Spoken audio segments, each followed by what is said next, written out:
Welcome to our video exploration of one of the most iconic architectural landmarks in history. Today's video, we are going to talk about two houses done by Frank Lloyd Wright at the beginning of his work, the Henry Cooper's house and the James Charley house. Both are projects from the very beginning stage of Frank Lloyd Wright. Let's start with Henry Cooper's house.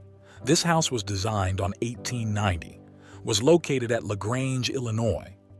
The plan of the Cooper house matches the elevation of the drawing that Wright made to show Louis Sullivan in 1887, although the plan is somewhat expanded.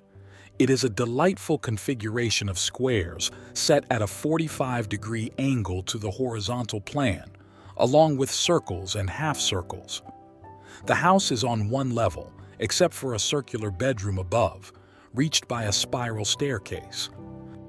The roof line begins to introduce the overhanging eaves that Wright would develop further in his prairie houses.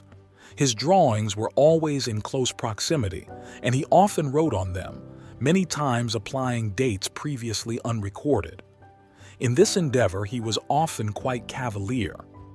The second house, James Charley house, Wright commented, "The city house on Astor Street for the Charles, like the others I did at home evenings and Sundays in the nice studio drafting room upstairs at the front of the little Forest Avenue home. In this city house, I first sensed the definitely decorative value of the plain surface, that is to say, of the flat plane as such.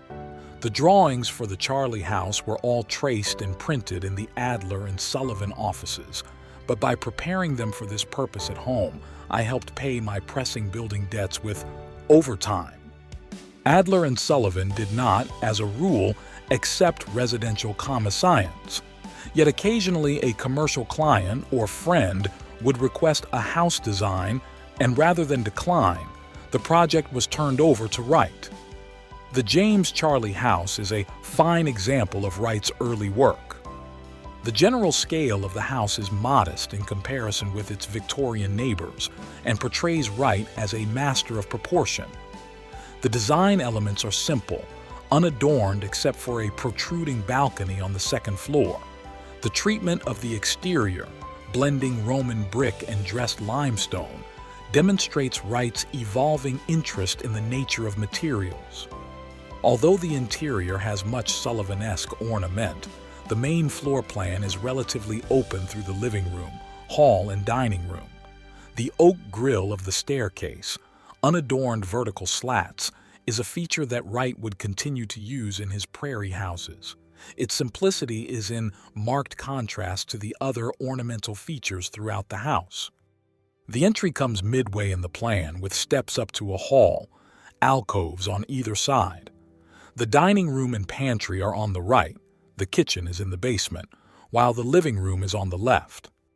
The stairs, around an open well, ascend to the second floor with 2 bedrooms and 2 bathrooms. The third floor provides another bedroom with fireplace and bathroom and also 2 servants' rooms and a bathroom.